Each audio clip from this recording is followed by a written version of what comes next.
नमस्कार, टॉप 10 खबरों के साथ आपके साथ मैं कमरुद्दीन खान हाजिर हूं। सबसे पहले देखते हैं भोपाल की 10 बड़ी खबरें। मध्य प्रदेश विधानसभा उपचुनाव में कांग्रेस प्रशांत किशोर की मदद लेगी, जिस पर गृह मंत्री नरोत्तम मिश्रा ने हमला बोला। नरोत्तम मिश्रा ने कहा कि कांग्रेस में इससे पहले भी एक चाणक्य थे जो फेल हो गए। नरोत्तम मिश्रा ने बिना किसी का नाम लिए कहा, कांग्रेस के मैनेजमेंट गुरु क्या फेल हो चुके हैं जो कांग्रेस को प्रशांत किशोर की जरूरत पड़ रही है। आपको बता दें कि कांग्रेस नेता पीसी शर्मा ने प्रशांत किशोर की मदद लेने की बात कही थी।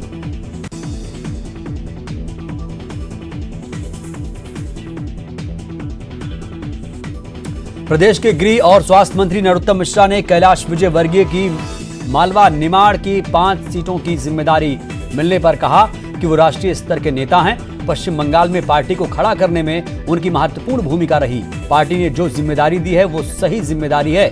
नरोत्तम मिश्रा ने उम्मीद जताई कि जितनी सीट की उन्हें जिम्मेदारी मिली है वो अपनी जिम्मेदारी बखूबी निभाएंगे। मंत्रिमंडल से पहले पूर्व मंत्रियों ने परफॉर्मेंस राग अलापना शुरू कर दिया है। पूर्व मंत्री सुरेंद्र पटवा ने पिछली सरकार के दौरान की अपनी उपलब्धियां गिनाई। सुरेंद्र पटवा ने कहा कि मेरे मंत्री रहते मध्य प्रदेश को लगातार 5 बार का टूरिज्म अवार्ड मिला था। पटवा ने कहा कि मंत्रिमंडल में विधायक की परफॉर्मेंस जनता का मैंडेट होता है। आपको बता दें कि सुरेंद्र पटवा रायसेन जिले से विधायक हैं, जहां विधानसभा का उपचुनाव होना है। पूर्व मंत्री राजेंद्र शुक्ल के ट्वीट पर सियासी बवाल मच गया। राजेंद्र शुक्ल ने ट्वीट के जरिए फिल्म अभिनेता सोनू सूद से मदद मांगी थी। दरअसल रीवा और सतना के कुछ लोग मुंबई में फंसे हुए हैं, जिन्हें प्रदेश लाने के लिए राजेंद्र शुक्ला ने ट्वीट पर फिल्म अभिनेता सोनू सूद से मदद की गुहार लगाई थी, जिस पर सोनू सूद ने पूरी मदद का आश्वासन दिया है। वहीं कांग्रेस ने बीजेपी पर हमला बोल दिया है। कांग्रेस ने कहा कि राजेंद्र शुक्ला का ट्वीट सरकार की असलियत बताता है। मध्य प्रदेश में कॉलेज छात्रों द्वारा लगातार जनरल प्रमोशन की मांग की जा रही है, जिस पर मुख्यमंत्री शिवराज सिंह चौहान ने कहा कि छात्रों की ये मांग जायज है। सीएम शिवराज ने कहा कि क्योंकि कोरोना संक्रमण काल में छात्रों की पढ़ाई पर बहुत बुरा असर पड़ा है, लिहाजा उनका जनरल प्रमोशन बनता है। सीएम ने इसी कड़ी में एक पत्र लिखकर छात्रों को जनरल प्रमोशन देने की बात कही है। राजधानी भोपाल में लगातार कोरोना के मरीज बढ़ रहे हैं। बुधवार को फिर से भोपाल में कोरोना पॉजिटिव मरीज मिले हैं। शहर के हॉटस्पॉट जोन से मिले कोरोना पॉजिटिव मरीज ने फिर से चिंता बढ़ा दी। स्वास्थ्य विभाग कोरोना पॉजिटिव मरीजों की कॉन्टैक्ट हिस्ट्री निकालने में लगा हुआ है। वहीं नए पॉजिटिव मरीजों को फोन कर ट्रेस किया जा रहा है। भोपाल में बुधवार को 35 कोरोना मरीज स्वस्थ होकर अपने घर लौट गए। ये सभी मरीज चिरायू अस्पताल से डिस्चार्ज किए गए। चिरायू अस्पताल से मरीजों के ठीक होने का सिलसिला लगातार जारी है। इससे पहले मंगलवार को भी काफी मरीज ठीक होकर अपने घर लौट चुके हैं। मरीजों के ठीक होने की संख्या ने स्वास्थ्य विभाग का भी मनोबल बढ़ा दिया है। भोपाल के हमीदिया अस्पताल में कोरोना मरीजों का डायलिसिस शुरू हो चुका है। अब यहां सोनोग्राफी की सुविधा भी मिलेगी। वहीं अब नेगेटिव आने वाले मरीजों को भी 24 घंटे के अंदर एसएमएस के जरिए सूचना देने की तैयारी है। अभी तक एसएमएस के जरिए सिर्फ पॉजिटिव मरीजों को ही सूचना दी जा रही थी। वहीं इस व्यवस्था से लोगों में काफी खुशी है। उनका कहना है कि अब समय पर बीमारी के बारे में पता चल सकेगा। भोपाल में बजट की तैयारियां शुरू हो गई हैं। वाणिज्य कर विभाग ने सभी विभागों से बजट प्रस्ताव मांगे हैं ताकि वो आगे की रणनीति बना सके। वाणिज्य कर विभाग ने सभी विभागों को पत्र लिखकर बजट प्रस्ताव मांगे थे। सभी विभागों को ये साफ साफ कहा गया है कि सभी विभाग कोरोना की वजह से बने मौजूदा हालात के हिसाब से बजट प्रस्ताव तैयार करें। मध्य प्रदेश में पात्रता शिक्षकों की नियुक्ति की तैयारी की जा रही है। अनुमान है कि स्कूल शिक्षा विभाग सितंबर तक ये नियुक्ति कर सकता है। उम्मीद जताई जा रही है कि 22,000 शिक्षक सितंबर में अपने अपने स्कूल पहुंचेंगे। वहीं 5 जून तक उम्मीदवारों को जिला बदलने का एक बार फिर मौका मिल रहा है। शिक्षकों की नियुक्तियों को लेकर लोक शिक्षण संचालनालय ने योजना तैयार कर ली है। ये योजना पिछले 1.5 साल से अटकी है। और अब बात करेंगे इंदौर के टॉप 10 खबरों की। इंदौर के साबेर उपचुनाव में प्रेमचंद गुड्डू का विरोध शुरू हो गया है। पूर्व कांग्रेस अध्यक्ष अरुण यादव के नेतृत्व में वाल्मीकि समाज के 100 से ज्यादा नेताओं ने प्रदेश कांग्रेस अध्यक्ष कमलनाथ से मुलाकात कर वाल्मीकि समाज के नेता मुकेश झांझोट को सांवेर से टिकट देने की मांग की। वहीं कांग्रेस में बगावत से बीजेपी को मौका मिल गया। समाज का कहना है कि बीजेपी से कांग्रेस में शामिल हुए प्रेमचंद गुड्डू पहले 5 साल पार्टी में काम करें, उसके बाद उनके टिकट पर विचार किया जाए। मध्य प्रदेश में विधानसभा की 24 सीटों पर होने वाले उपचुनाव की जीत के लिए तैयारी शुरू हो चुकी है। इसी कड़ी में मालवा निमाड़ की 5 विधानसभा सीटों की जिम्मेदारी कैलाश विजयवर्गीय को मिली।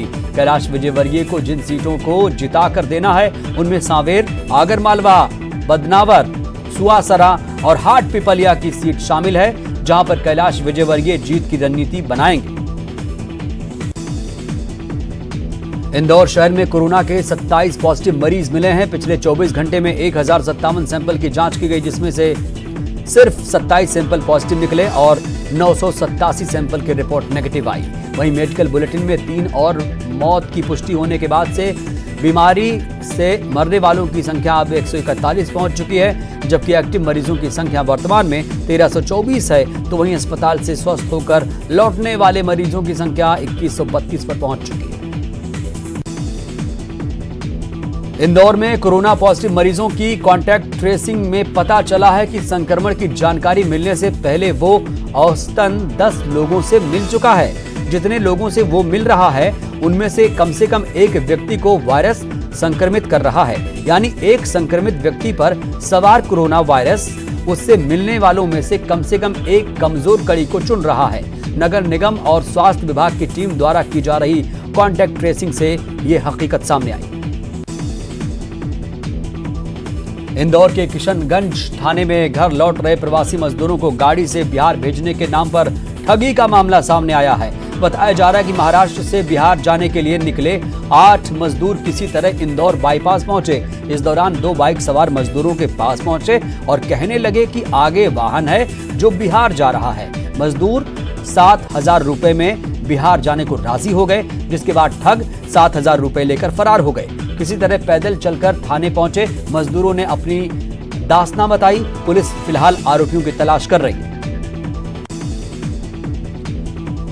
इंदौर में देवी अहिल्या विश्वविद्यालय ने फाइनल ईयर और पीजी चौथे सेमेस्टर की परीक्षाओं में शारीरिक दूरी बनाए रखने को लेकर परीक्षा केंद्र बढ़ाने का विचार किया है। अधिकारियों ने स्पष्ट किया कि केवल उन्हीं कॉलेजों को नए केंद्र बनाएंगे जहां सीसीटीवी कैमरे लगे हों। इसके लिए विश्वविद्यालय प्रशासन अधिकारियों की एक टीम बना रहा है जो कॉलेजों का निरीक्षण करेगी। इसके बाद केंद्र बनाए जाएंगे। संभवतया अगले सप्ताह से टीम तैयार हो जाएगी, दौरा कर सकती है। इंदौर पालक संघ ने बच्चों को स्कूल भेजने को लेकर एक सर्वे शुरू किया है, जिसमें पालकों से 5 सवाल पूछे जा रहे हैं और जून-जुलाई में बच्चों को स्कूल भेजने के संबंध में उनकी राय पूछी जा रही है। इस सर्वे में अभी तक 98% लोगों की राय है कि जून-जुलाई में स्कूल नहीं खुलने चाहिए। 1-2 दिन में ये सर्वे सार्वजनिक कर दिया जाएगा, जिसके बाद राज्य सरकार, जिला प्रशासन मिलकर सर्वे के आंकड़ों की जानकारी देगी। गुजरात और महाराष्ट्र के तटीय इलाकों में तबाही मचाने के बाद निसर्ग तूफान मध्य प्रदेश में पहुंचेगा। मौसम केंद्र के वैज्ञानिक संजय कुमार शर्मा के मुताबिक इस तूफान का असर 5 जून तक रहेगा, जिसमें 3 और 4-5 जून को इंदौर, उज्जैन संभाग के 15 जिलों के अलावा भोपाल में भी भारी बारिश हो सकती है। कुछ जगहों पर भी 50 से 60 किलोमीटर प्रति घंटे की रफ्तार से हवाएं चलने की संभावना है। ऐसे में लोगों से अपील की जा रही है कि वे पेड़ों के नीचे खड़े ना हों और अपने जानवरों की हिफाजत करें। जूनी इंदौर इलाके के बैराठी कॉलोनी में कपड़े की दुकान में अचानक आग लग गई। हालांकि आग की सूचना मिलते ही दमकल समेत दुकान के आसपास मौजूद लोगों ने आग पर काबू पा लिया। आग लगने के स्पष्ट कारणों का खुलासा नहीं हो पाया। बताया जा रहा है कि एक दिन पहले ही दुकान मालिक ने अपनी दुकान को सैनिटाइजेशन करवाया था। बहरहाल इस बात से इनकार नहीं किया जा सकता कि आग लगने के कारणों में सैनिटाइजर करवाना भी एक वजह हो। फिलहाल आग लगने के कारणों की तफ्तीश की जा रही है। इंदौर में शादी का झांसा देकर विवाहित शख्स पर युवती से दुष्कर्म करने का मामला सामने आया। पीड़िता का आरोप है कि आरोपी उसे वीडियो वायरल करने की धमकी देता रहा। युवती की शिकायत पर पुलिस ने केस दर्ज कर आरोपी की तलाश शुरू कर दी है। युवती का कहना है कि आरोपी ने पहले तो उसे अपने प्रेम जाल में फंसाया आरोपी खुद के विवाहित होने की बात भी छुपाई और शारीरिक संबंध बनाए। और अब आपको दिखाते हैं जबलपुर की टॉप 10 खबरें। बीजेपी प्रदेश अध्यक्ष वीडी शर्मा ने कमलनाथ सरकार पर निशाना साधते हुए कहा, कमलनाथ बड़े नेता होंगे लेकिन पब्लिक नेता नहीं हैं। वो मुख्यमंत्री थे तब भी केवल वल्लभ भवन और छिंदवाड़ा का ही सोचते थे।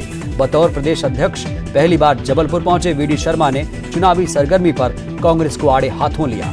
जबानी हमलों की शुरुआत प्रदेश के पूर्व मुख्यमंत्री कमलनाथ से हुई, जो दिग्विजय सिंह पर जाकर खत्म हुई। राज्यसभा सीटों को लेकर 19 जून को होने वाली वोटिंग से पहले ही बीजेपी प्रदेश अध्यक्ष ने 2 सीट पर जीत का दावा ठोक दिया। उनका कहना था कि बीजेपी आसानी से 2 सीट पर कब्जा जमाएगी।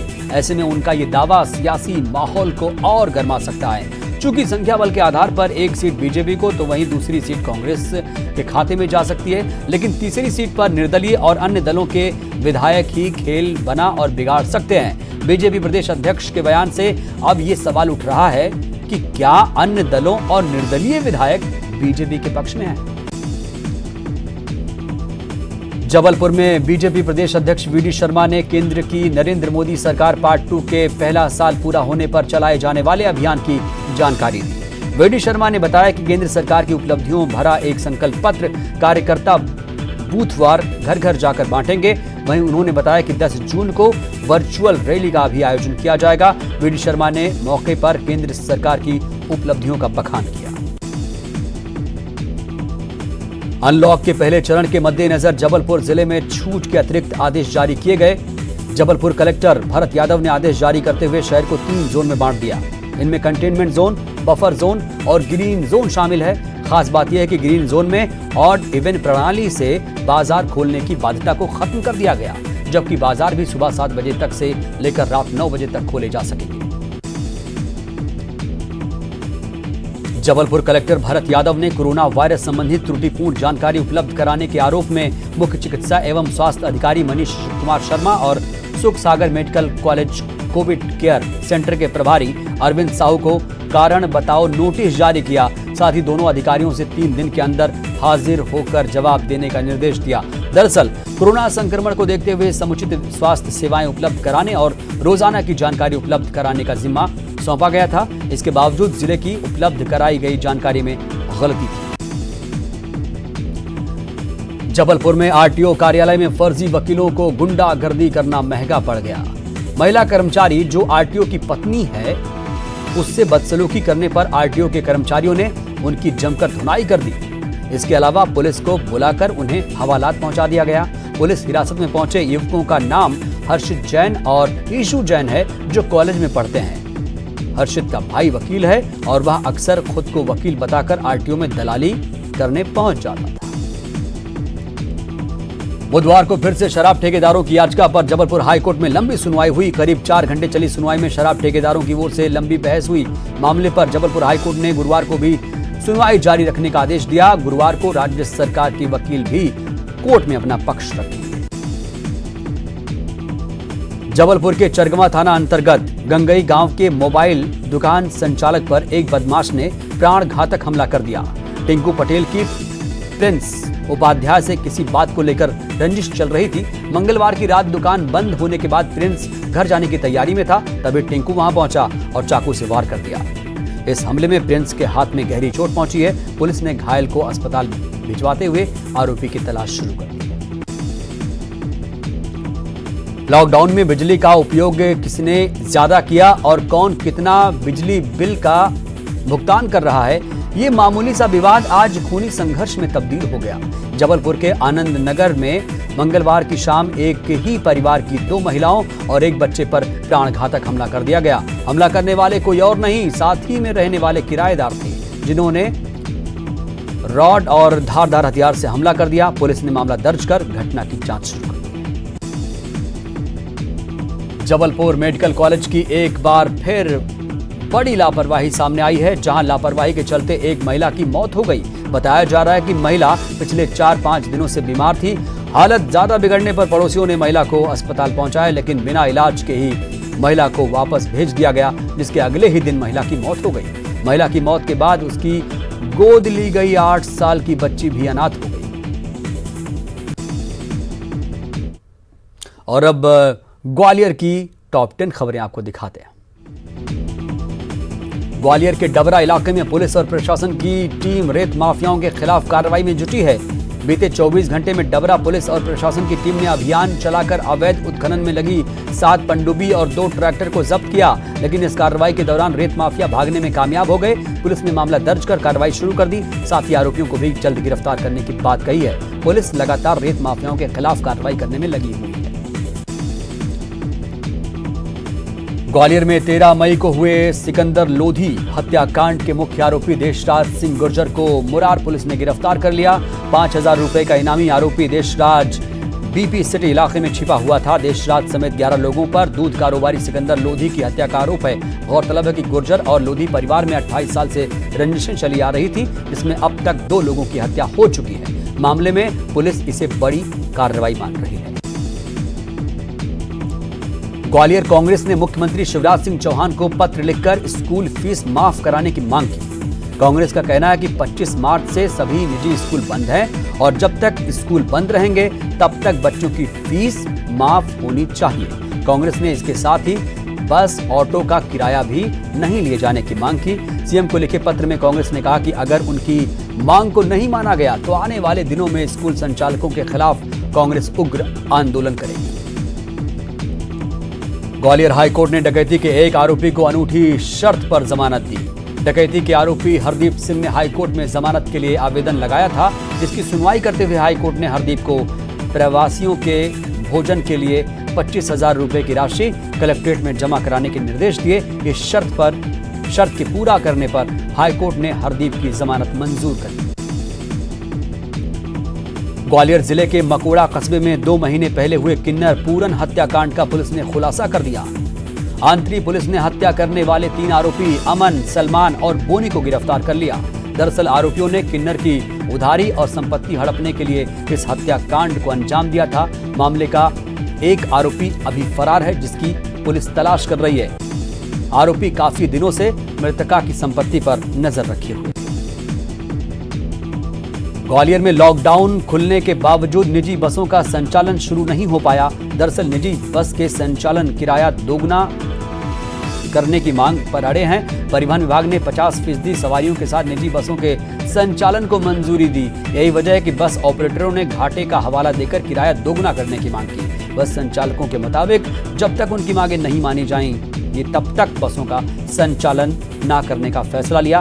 बस संचालकों का कहना है कि आधी सवारी लेकर चलने में उनको बहुत ज्यादा घाटा होगा।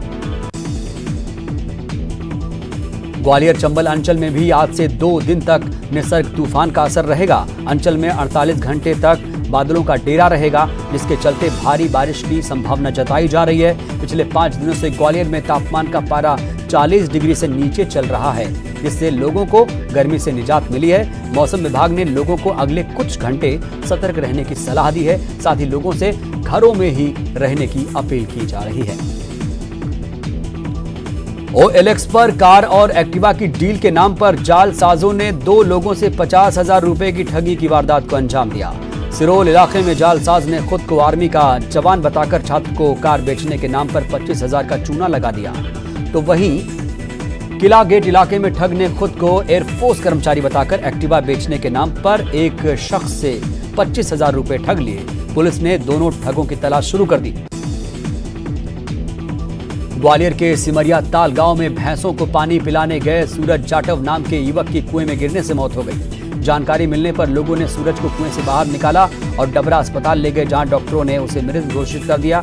डबरा सिटी थाना पुलिस मामला दर्ज कर मामले की तहकीकात में जुटी है। मृतक के परिवार को शक है कि सूरज की कुएं में गिरने से मौत नहीं हुई है। ग्वालियर के महाराजपुरा इलाके में रहने वाले तकरीबन 4500 लोगों ने सड़क, पानी, बिजली की समस्या को लेकर आने वाले उपचुनाव में मतदान का बहिष्कार करने का फैसला किया। लोगों ने घर के बाहर पोस्टर चस्पा कर दिए हैं कि जब तक उनकी समस्याओं का हल नहीं हो पाता है, कोई भी व्यक्ति उनसे वोट मांगने ना आए। इन कॉलोनियों में अब तक मूलभूत सुविधाएं उपलब्ध नहीं है। यहाँ के लोगों ने कई बार स्थानीय जनप्रतिनिधियों, अधिकारियों को लिखित में आवेदन दिए और सुविधाएं देने की बात कही, लेकिन हर बार आश्वासन। वक्त एक छोटे से ब्रेक का।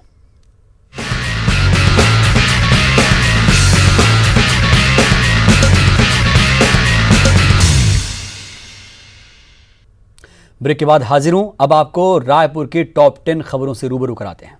धान के समर्थन मूल्य पर एक बार फिर सियासत तेज हो चुकी है। केंद्र सरकार द्वारा एमएसपी में 53 रुपए की वृद्धि पर कृषि मंत्री रविंद्र चौबे ने केंद्र सरकार पर हमला बोला। साथ ही पूर्व सीएम रमन सिंह पर भी हमला बोला। चौबे ने कहा कि रमन सिंह किसानों से किए वादों से मुकर गए और अब उन्हें ये सब याद भी नहीं। वहीं रमन सिंह ने भी बयान पर पलटवार किया और कहा कि उनकी सरकार ने किसानों के लिए 13,600 करोड़ बोनस देने का काम किया। धान के समर्थन मूल्य में 53 रुपए की बढ़ोतरी को राज्य सरकार ने बड़ा मुद्दा बना लिया। कृषि मंत्री रविंद्र चौबे ने प्रेस कॉन्फ्रेंस कर इसे किसानों के साथ ठगी बताया था। वहीं जल्द ही कांग्रेस पूरे प्रदेश में इसके खिलाफ मोर्चा खोलेगी। कांग्रेस का कहना है कि वह केंद्र के खिलाफ इसे लेकर मोर्चा खोलेगी।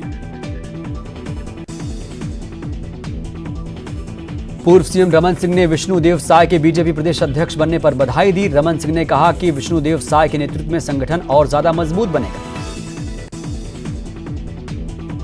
विष्णुदेव साय 2 बार पहले भी प्रदेश अध्यक्ष रह चुके हैं। साथ ही केंद्रीय राज्य मंत्री और सांसद विधायक भी रह चुके हैं। इस लिहाज से बीजेपी काफी खुश है।